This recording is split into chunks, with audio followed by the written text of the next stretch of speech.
Well, by some will or some way, the Pittsburgh Steelers find 10 wins this season. It's been up and down. It's been left and right at times. But Pittsburgh, 10 wins and now just some help away from punching their ticket. But in this 60 minutes, dominant, specifically in the ground game. Najee Harris going with the peaches and cream performance. That's 112 on the ground. 17-10 is your final. Mason Rudolph, I mean, through the air on a day like this, did everything that could be asked of him. 18 of 20, pass an extension of the run. And Pittsburgh doing exactly what they needed to do to take one major step closer to playoff football. And here's what they need moving forward. On Sunday, it can be clinched with either a Bills loss against the Dolphins in the final game of the regular season. You'd like to not be sitting there waiting at that point, and I'm talking about you, Bryant McFadden. You could also get there with a Jags loss or tie against the Titans, and that's a Mike Vrabel team with nothing to lose. Got to expect every single punch thrown from them. Or you could seal this thing up here on Saturday night with a tie. Put a couple bucks on 0-0 on green. Texans and Colts. If they end knotted, it's playoffs for Pittsburgh.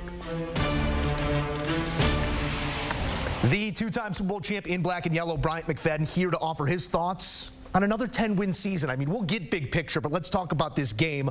Mason Rudolph in the pass game did what was asked of him. The running game, assertive downhill throughout. I want to talk to you about Najee, but just your emerging thought coming out of this sort of effort in a game you know you needed from the Pittsburgh Steelers. Yeah, the Pittsburgh Steelers, they did exactly what they were supposed to do.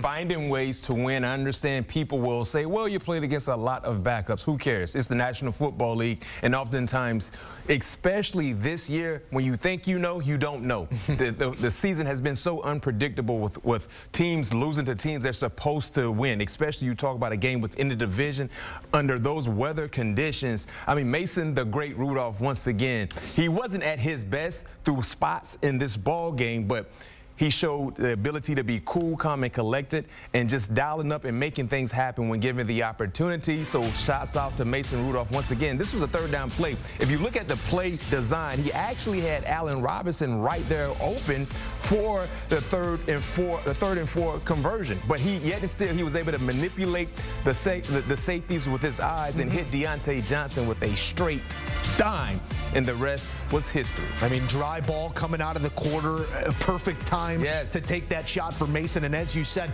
there was a read there that got them the sticks, and instead he sticks one in there and turns it into 6 points. But the writing was on the wall for this team and their prior quarterbacks. 3 consecutive losses, weeks 13 through 15.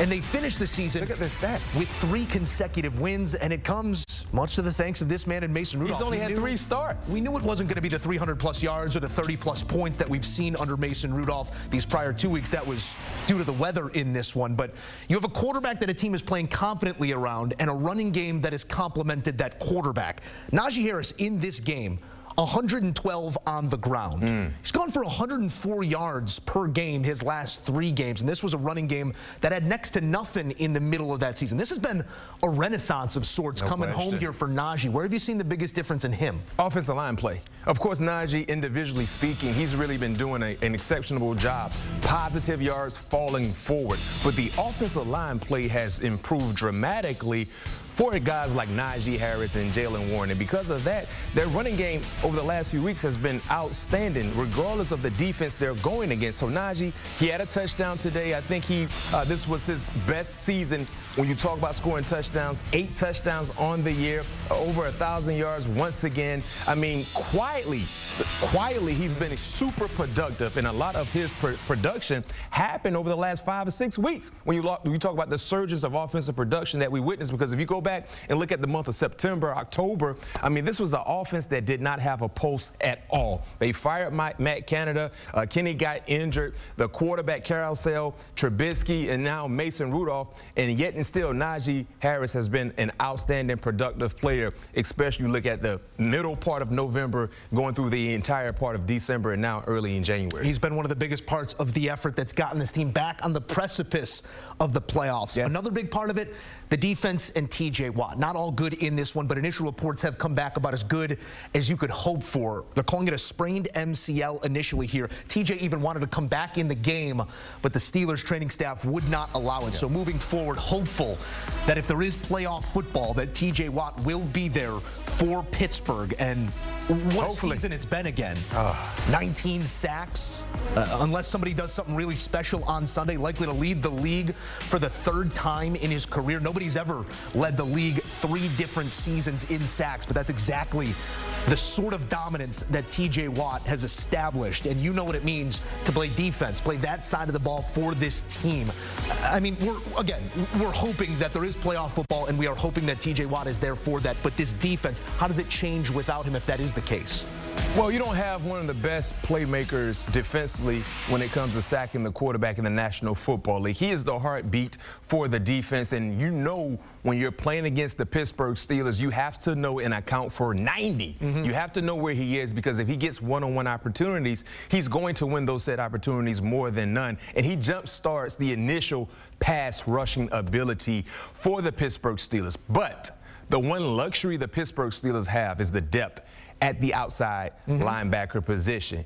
Highsmith has been phenomenal as well. Then you talk about having a guy by the name of Marcus Golden, very experienced vet in the National Football League. He jumped in and filled in when TJ went out in the ball game today. And of course, rookie Nick Herbig, who had an outstanding game a week ago. Remember, he had a sack, forced fumble, and from a recovery against the Seattle Seahawks and Geno Smith. So he's been coming along slowly, and this is a guy that could be implemented into the rotation if TJ is not prepared to go. But as Joe just stated, TJ was trying to get back in the game today.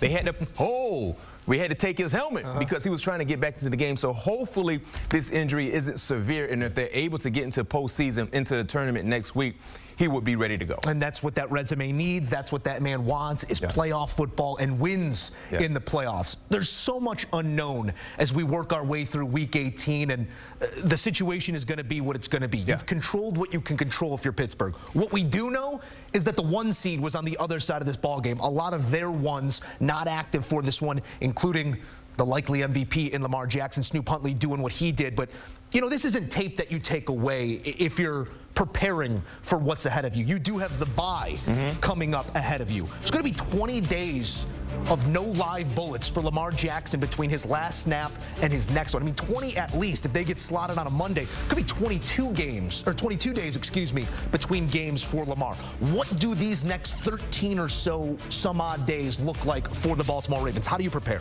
Getting healthy, and this is what you do. I remember the 2008 season for us with Pittsburgh. We had a Week 1 bye in the playoffs.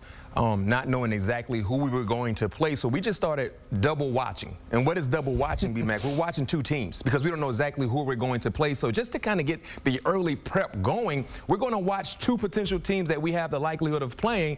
And then when that happens and we know exactly who we're playing, we go ahead and throw one tape prep out of the window and just focus all in on that team we know we're going to face off against. But then also, when you factor in Lamar Jackson and the Baltimore Ravens, we've seen this storyline before with the Ravens, having the luxury of having a bye. You kind of rest some guys, and then the first opportunity in playoff football, you don't look your best. And I oftentimes believe when you have the luxury of not playing, it can either hurt you or help you.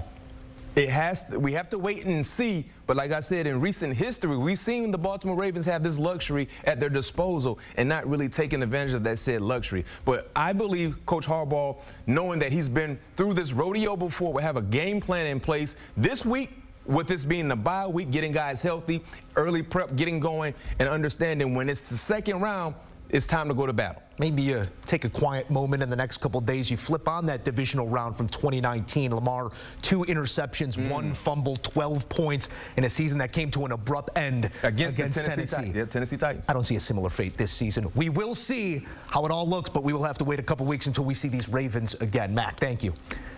Again, big moments ahead, and they're going to be double watching, not just in preparation, but the Pittsburgh Steelers, they're going to be doing some double watching as well. I mean, all of these indicators that determine the rest of their season do exist in individual windows. So they're going to be locked in, hoping for the tie tonight between the Texans and the Colts. Then they're going to be locked into that Jacksonville game, hoping for A Jags loss there. Then they're going to be locked into that Buffalo game if need be. Might be some big-time Miami fans in the city of Pittsburgh as you take a look at some numbers on the Ravens side. Dominant all season long. They do hold the L in Week 18, but brighter days ahead for the 1 seed.